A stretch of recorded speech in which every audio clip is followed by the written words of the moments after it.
জাতিৰ লোকসকল আৰু মৰাণ মটক সম্প্ৰদায়ক আমি জনজাতি নীতিৰ আওতাৰ আমি বাহিৰত ৰাখিম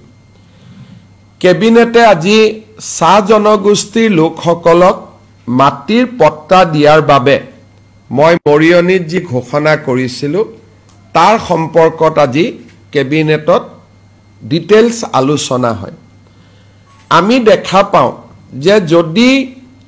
অসমৰ ল্যান্ড সিলিং একখন আমি এমেন্ড কৰোঁ তেতিয়াহ'লে আমি 2,90,000 বিঘা মাটি 2,90,000 বিঘা মাটি আমি চাহ জনজাতি লোকসকলৰ মাজত বিতৰণ কৰিব পাৰিম আৰু কিমানে মাটি পাব প্ৰায় 4 লাখৰ ওচৰ চাহ জনজাতি পৰিয়ালে এই মাটিখিনি পাবলৈ সক্ষম হ'ব মাটি হল প্ৰায় 3 লাখ বিঘা পৰিয়াল হল 4 লাখ আৰু এই কামটো যদি আমি কৰিব পাৰো তেতিয়া হলে 75 বছৰৰ পিছত এটা ডাঙৰ ল্যান্ড নীতিৰ ওপৰত এটা ডাঙৰ পৰিৱৰ্তন আনি আমি এটা সামাজিক লক্ষ্যত উপনীত হ'ব পাৰিম কেবিনেটে আজি আমাৰ প্ৰস্তাৱক ইন প্ৰিন্সিপল অনুমোদন দিয়ে 25 তাৰিখে জিলা উপায়ুক্ত আৰু বিধায়কসকলৰ লগত আমি মিটিং কৰিম যে এটা পৰিয়ালক আমি কিমানলৈকে মাটি দিম তাৰ সীমাবদ্ধতা কি থাকিব আৰু সমান্তৰালভাৱে অহা 2-3 তাৰিখে আমি চাহ জনগোষ্ঠীৰ সংগঠনসমূহক নিমন্ত্ৰণ কৰিম যাতে তেওঁলোকৰ লগত আলাপ আলোচনা কৰি আমি এই আইনখন 25 নৱেম্বৰত বিধানসভালৈ লৈ যাব পাৰো তাৰমানে আপোনালোকে ইয়াৰ সোশিয়েল ভ্যালুটো উপলব্ধি কৰিব পাৰিব গুটে অসমত চাহ বাগিচাৰ লাইনত মাটি আছে প্ৰায় 2,90,000 বিঘা পৰিয়াল আছে প্ৰায় 4 লাখ যদি এই কামটো কৰিব পৰা যায় যত নেকি আজি কেবিনেটে অনুমোদন দিছে যদি আমি কৰিব পাৰো এটা ডাঙৰ সামাজিক লক্ষ্যত আমি উপনীত হ'ব পাৰিম আজি আমাৰ কেবিনেটত আৰু এটা গুৰুত্বপূৰ্ণ সিদ্ধান্ত গ্ৰহণ কৰা হয় 1983 চনত নেলিত এটা নৰসংহাৰ এটা সংগঠিত হৈছিল আৰু তেতিয়া তিৱাৰী কমিশন বুলি ৰাজ্য চৰকাৰে এটা কমিশন গঠন কৰি দিছিলে কিন্তু আজিলৈকে কমিশনৰ ৰিপৰ্ট বিধানসভাত দিয়া হোৱা নাছিল অহা 25 নৱেম্বৰৰ বিধানসভাত তিৱাৰী কমিশনৰ ৰিপৰ্ট 1983 চনৰ নেলি নৰসংহাৰৰ প্ৰেক্ষাপটত গঠন কৰা তিৱাৰী কমিশনৰ ৰিপৰ্ট আমি আনুষ্ঠানিকভাৱে অসম বিধানসভাৰ মজিয়াত ৰাখিবলৈ আমি আজি সিদ্ধান্ত গ্ৰহণ কৰিছো এনে ধৰণে আজি আমাৰ কেবিনেটত এই গুৰুত্বপূৰ্ণ সিদ্ধান্ত কেইটি হয় আৰু তাৰ উপৰিও কেবিনেটত আজি জুবিন গাৰ্গৰ সমাধিক লৈও বা জুবিন ক্ষেত্ৰক লৈও এটা অনানুষ্ঠানিক আলোচনা হৈছিল আমি ডিসি কামৰূপ মহানগৰ আৰু সোণাপুৰৰ স্থানীয় ৰাইজৰ মাজত আলোচনা কৰি এই গুটেই সমাধি ক্ষেত্ৰখনক এটা ব্যৱস্থিত ৰূপলৈ আনিবলৈ আজি আমি ডিসি কামৰূপ মহানগৰক পৰামৰ্শ দিছো কোনো কাৰণতে এই জুবিন ক্ষেত্ৰত মদ খোৱা মানুহ বা মদ সেৱন কৰাৰ কোনো ব্যৱস্থা যাতে হ'ব নোৱাৰে তাৰ বাবে আমি কঠোৰ পদক্ষেপ লবলৈ আজি আমি কামৰূপ জিলা মহানগৰৰ উপায়ুক্তক আমি পৰামৰ্শ দিছো কিন্তু তাৰ নীতি নিয়ম কি হ'ব এই ক্ষেত্ৰত সোণাপুৰৰ স্থানীয় ৰাইজ কামৰূপ জিলাৰ উপায়ুক্ত বা আয়ুক্ত তেখেতসকলে আলোচনা কৰি ইয়াৰ ডিটেইল সিদ্ধান্ত ল'ব আমি মাত্ৰ অন প্ৰিন্সিপল কৈছো যে জুবিন গাৰ্গক যাতে যিকোনো কাৰণতে মদৰ লগত তেখেতৰ যাতে ইমেজ 100 বছৰ পিছত নতুন প্ৰজন্মৰ মাজত এজন গায়ক হিচাপে আমি ৰাখিব পাৰো সংগীতজ্ঞ হিচাপে ৰাখিব পাৰো সাংস্কৃতিক সম্পদ হিচাপে ৰাখিব পাৰো জাতিৰ সম্পদ হিচাপে ৰাখিব পাৰো 100 বছৰ পিছত যাতে কোনো এজন ডেকা লৰাই নতুন প্ৰজন্মই ক'ব নোৱাৰে যে মদৰ লগত জুবিন গাৰ্গৰ সম্পৰ্ক কি আছিল কাৰণ ই খসাও নহয় তেওঁ 24 ঘণ্টা মদ খাই কেতিয়াও থকা নাছিল এইটো এটা ভুল ধাৰণা এটা এছাম লোকে গৈ সোণাপুৰত সৃষ্টি কৰিব খুজিছে তাৰ বিৰুদ্ধে চৰকাৰে কঠোৰ পদক্ষেপ লবলৈ সিদ্ধান্ত গ্ৰহণ কৰিছে কাৰণ আমি জুবিনক শিল্পী হিচাপে জীয়াই ৰাখিব খুজো সাংস্কৃতিক সম্পদ হিচাপে জীয়াই ৰাখিব খুজো জ্যোতি বিষ্ণু ভূপেন হাজৰিকাক অসমৰ ৰাইজে যেনেকে জীয়াই ৰাখিছে তেনেকে আমি জুবিন গাৰ্গক জীয়াই ৰাখিব খুজো যাতে জ্যোতি প্ৰসাদক যেনেকে আজিও মানুহে মনত ৰাখে বিষ্ণু প্ৰসাদ ৰাভাক যেনেকৈ মনত ৰাখে বিষ্ণু প্ৰসাদ ৰাভাই কেতিয়াবা মদ খাইছিল নাই খোৱা তাক মানুহে আলোচনা নকৰে ভূপেন হাজৰিকাই মদ খাইছিল নাই খোৱা তাক কেতিয়াও মানুহে আলোচনা নকৰে তেওঁলোকৰ পৰিচয় হৈছে অসমৰ সাংস্কৃতিক জীৱনলৈ দি যোৱা বিশাল অৱদান আমি জুবিন গাৰ্গকো তেনেকুৱা এজন নমস্য ব্যক্তিৰ শাৰীলৈ লৈ যোৱাটো প্ৰতিজন অসমীয়াৰ দায়িত্ব এছাম লোকে যি এক উদ্ভণ্ডালী পৰিৱেশ সৃষ্টি কৰিছে তাৰ বিৰুদ্ধে চৰকাৰে ডিসি কামৰূপ আৰু গুৱাহাটীৰ পুলিচ আয়ুক্তক কঠোৰ হ'বলৈ নিৰ্দেশ দিছে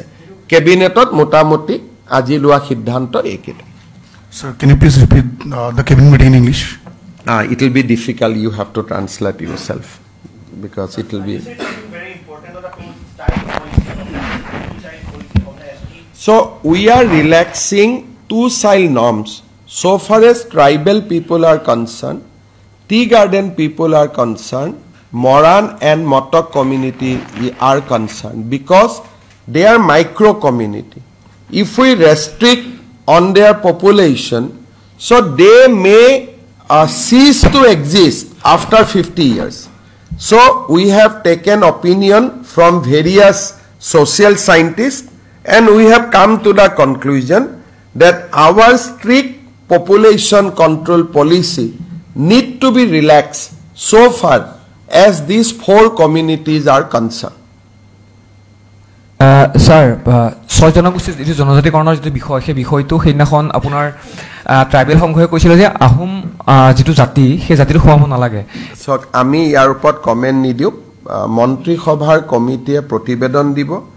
আৰু প্ৰতিবেদনত আপোনালোকে চৰকাৰৰ ভিউজ বুজি পাব চৰকাৰৰ লক্ষ্য এটাই যে এই সমস্যাটোৰ ইতিবাচক আৰু শান্তিপূৰ্ণ সমাধান হ'ব লাগে গতিকে চৰকাৰে গোটেই পজিটিভলি সকলোৰে ভিউজ বিলাক ইনকৰ্পোৰেট কৰি এখন প্ৰতিবেদন দিব বিধানসভাত সকলো দল থাকে এটো বিজেপিৰ সমস্যা নহয় সকলো দলৰ সমস্যা গতিকে সকলো দলে বিধানসভাৰ মজিয়াত তাক আলোচনা কৰিব পাৰিব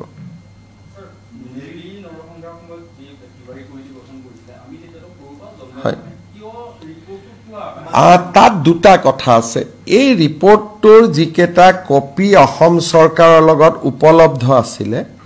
তাত তিৱাৰী সহিটো নাছিল সেই কাৰণে ৰিপৰ্টটো হসানে মিছা তাক সকলো চৰকাৰে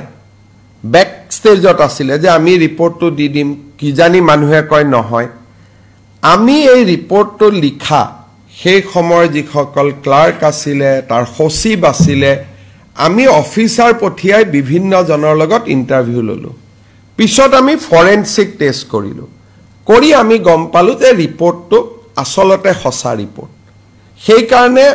সৰকাৰ সমূহে এই ক্ষেত্ৰত এটা সাহসী পদক্ষেপ লবলৈ ভয় কৰি আছিল আমি দেখিছো যে নহয় কোনোবা এখন নহয় কোনোবা চৰকাৰে এখন সদনত ৰখাটো উচিত গতিকে তাত যি নহওক কিয় আমি এটা সিদ্ধান্ত লৈছো যে নেলিৰ প্ৰতিবেদনখন আমি বিধানসভাৰ মজিয়াত আমি উপস্থাপন কৰিম যেহেতু ই অসমৰ ইতিহাসৰ এটা অংগ আৰু বহুত পিছত সাইন্টিষ্ট সকলে ইয়াক বেলেগ বেলেগ ধৰণে হিষ্টৰিয়ান সোশিয়াল সাইন্টিষ্ট তেওঁলোকে বেলেগ বেলেগ ধৰণে ইয়াক উপস্থাপন কৰিছে এটলিষ্ট ৰিপৰ্টটো সন্মুখত থাকিলে মানুহে প্ৰকৃত তথ্যটো পাব পাৰিব সেই সময়ত কি হৈছিল আৰু 83 চনৰ ৰিপৰ্ট এটা 85 চনত চৰকাৰক দিছিলে সেই সময়ৰ পৰিবেশটো সম্পৰ্কে আমি উঠি অহা প্ৰজন্মকো আমি জনাব পাৰিম হয় স্যাৰ 10 নৱেম্বৰ যেহেতু আপোনাৰ গুৱাহাটীত লগতে সমগ্ৰ অসমত এক গণসমাবেশ হ'ব বুলি কৈছে ট্ৰাইবেল সংঘৰ ফালৰ পৰা যে আপোনাৰ আপুনি এই ইস্যুটোত কিয় লাগি আছে যেতিয়া মই নিজেই কৈছো যে ইতিবাচক আৰু পজিটিভলি সকলোৰে আকাংক্ষাক সন্মান জনাই আমি বিধানসভাত এটা ৰিপৰ্ট দিম এতিয়া যদি বিধানসভাৰ ৰিপৰ্টটো দিয়াৰ পৰিৱৰ্তে মই যদি আপোনাক এই ৰিপৰ্টটো কওঁ কালি মোৰ ওপৰত যদি কোনোবাই প্ৰিভিলেজ মোচন আনে মই কি উত্তৰ দিম হয় গতিকে আমাৰ এটা লাইনৰ উত্তৰ যে 25 নৱেম্বৰত ৰণোজ পেগু তাৰ অধ্যক্ষ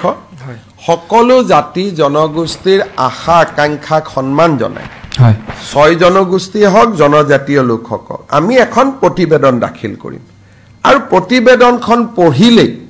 আপোনালোকে বহুত কথা বুজি পাব আৰু গোটেই ব্যৱস্থাটো আপোনালোকে বুজি পাব আৰু 6 জনগোষ্ঠী বা জনজাতীয় লোকসকলেও কথাখিনি বুজি পাব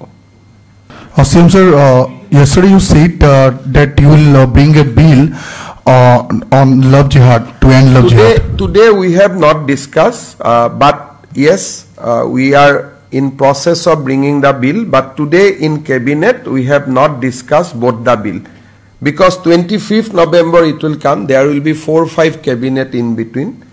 and definitely all this commitment which we have made to the people of Assam will be realized. Sir, do you think that demographic change is a factor?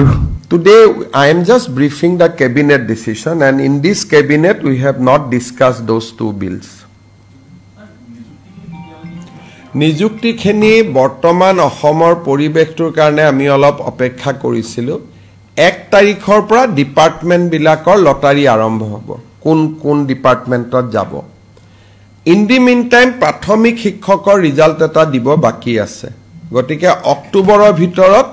প্ৰাথমিক শিক্ষকৰ 5000 পোষ্টৰ ৰিজাল্টটো হ'ব গতিকে মই ভাবো যে নৱেম্বৰ মাহত আমি নিযুক্তিবিলাক দিব পাৰিম গতিকে ইয়াত নিযুক্তিৰ 2-3টা প্ৰক্ৰিয়া আছে প্ৰথম এডিআৰই ৰিজাল্টটোক আমি ডিপাৰ্টমেণ্টক দিব লাগিব ডিপাৰ্টমেণ্টে আকৌ পোষ্ট চাই পোষ্টিং অৰ্ডাৰ বনাব লাগিব গতিকে প্ৰায় 15 দিন আমাক সময় লাগে এইকেইটা দিন অসমৰ পৰিৱেশৰ কাৰণে কোনেও অফিচত কাম কৰিব পৰা নাছিল সবৰে এটাই টপিক চলি আছিল হেতু কাৰণে আজি কালিৰ পৰা আমি কামত হাত দিম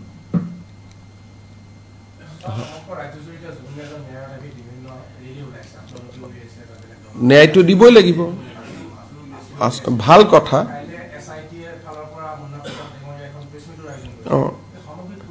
পৰিৱেশটো একো নাই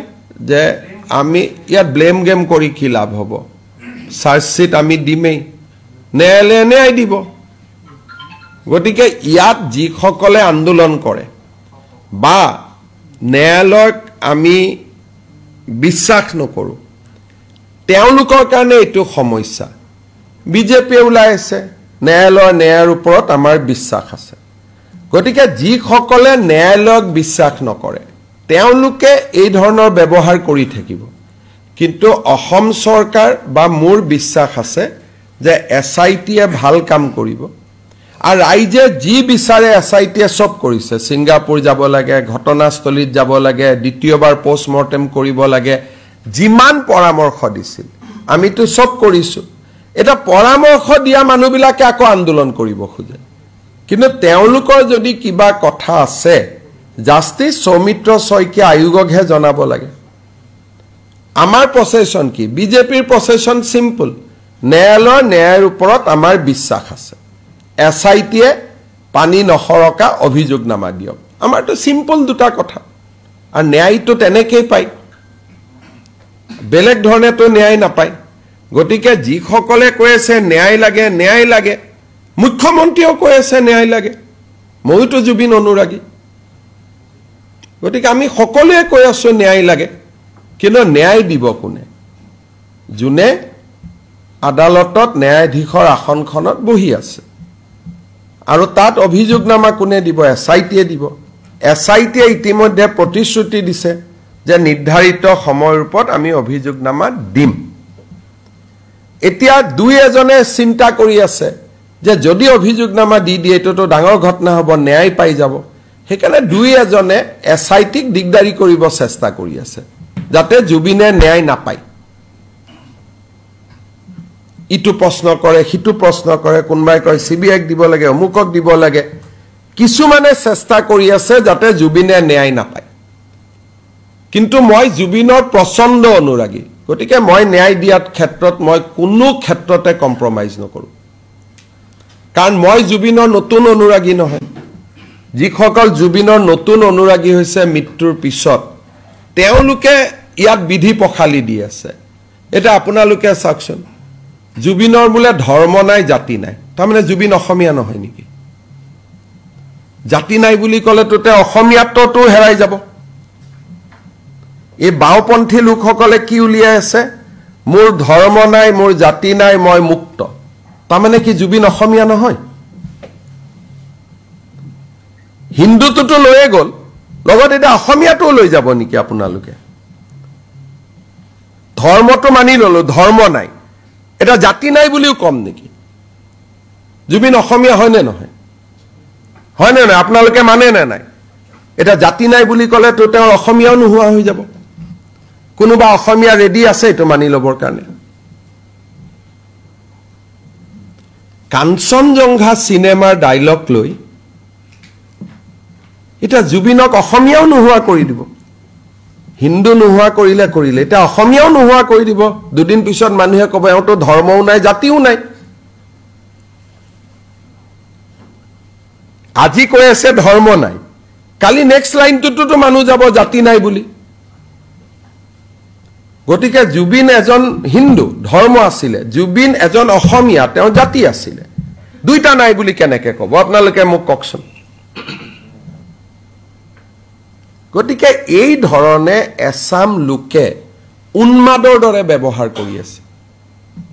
বাওঁপন্থী লোকসকলে উন্মাদৰ দৰে ব্যৱহাৰ কৰি আছে।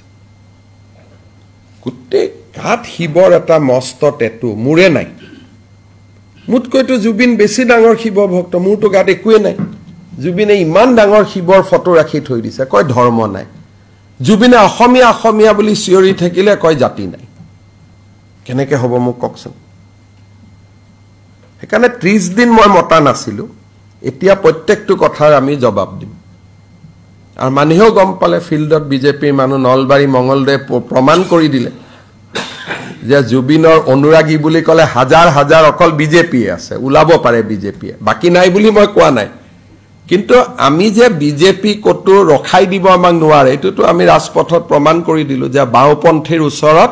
আমি নতি স্বীকাৰ নকৰোঁ। আৰু এইবিলাক ভাল মানুহে কৰি থকা নাই, চব বাওঁপন্থী বিলাকে। স্যাৰ কোন কোন আপুনি যিখিনি বাওঁপন্থী মইতো স্পষ্টই মই কৈ থাকো। এজনে এতিয়া আপোনালোকক স্পষ্ট ক'লে এতিয়া দুখ পাব, দেৱালীত বম ফুটোতে কষ্ট পালে, কালি প্ৰেছ ক্লাবত চবেই ধৰি বম ফুটাই দিলে। এতিয়া আপোনালোকক ডাইৰেক্ট ক'লে আপোনালোকে বেয়া পাই যে দাদা CM মাতি আনি আমাকে বেয়াকৈ কয়, হয় নহয়?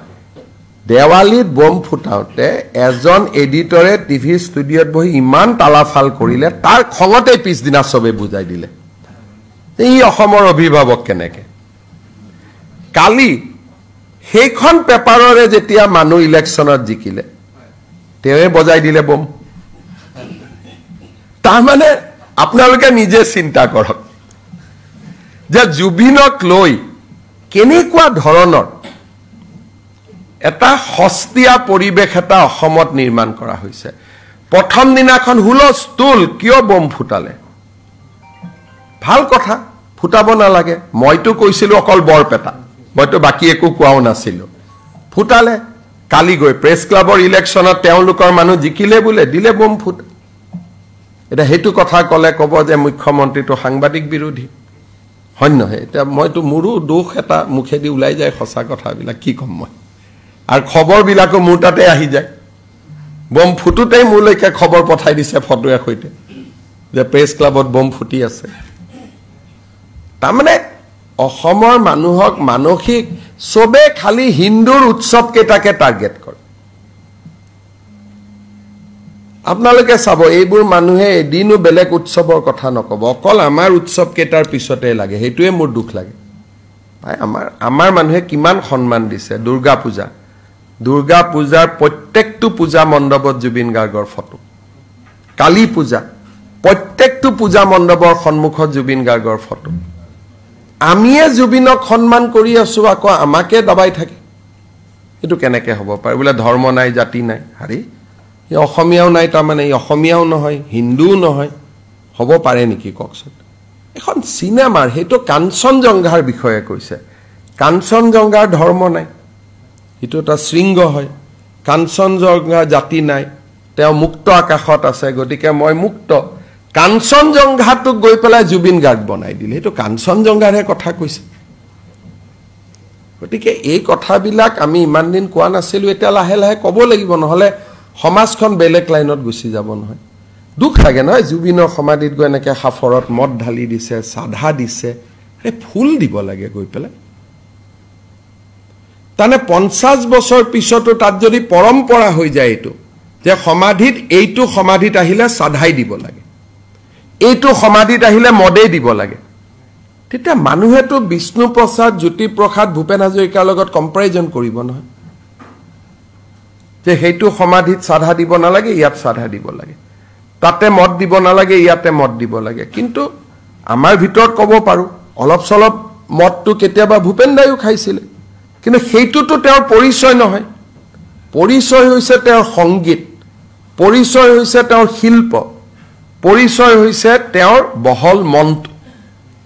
আমি তাকহে সেলিব্ৰেট কৰিব লাগে বাচ্চাক মাকে লৈ গৈছে কি শিকাব লাগে যে এটো আমাৰ জুবিন দা ইয়াতে ফুল দিব লাগে মা পদক্ষিণ কৰি সেৱা কৰিব লাগে তাকে নকৰি আমি কি শিকাই আছো গতিকে এই যেটো এটা উদ্ভণ্ডালি হৈ আছে তাৰ পৰাটো পৰিবেশটো আমি বচাব লাগিব নহলে কালি টুৰিষ্ট এজন আহিলে সবেইটো এতিয়াটো অসমত জুনে আহে সবেইটো জুবিনৰ সমাধিত যাব খুজিব আৰু জুবিনৰ সমাধিত আমি সেইটো দেখুৱাম নেকি ৰাতি 2টা বজাত জুবিনৰ সমাধিত যাব নালাগে নহয় প্ৰয়োজনীয়তা আছে নেকি সূৰ্যৰ পোহৰ হয় 4টা বজাত আমি যাম ৰাতি 2টা বজাত 1টা বজাত 12:30 বজাত এটো কি সংস্কৃতি এটোটো নহব নহয় এটলিষ্ট মই মুখ্যমন্ত্ৰী থাকালে কেটো নহব ঠিক আছে বহুত বহুত ধন্যবাদ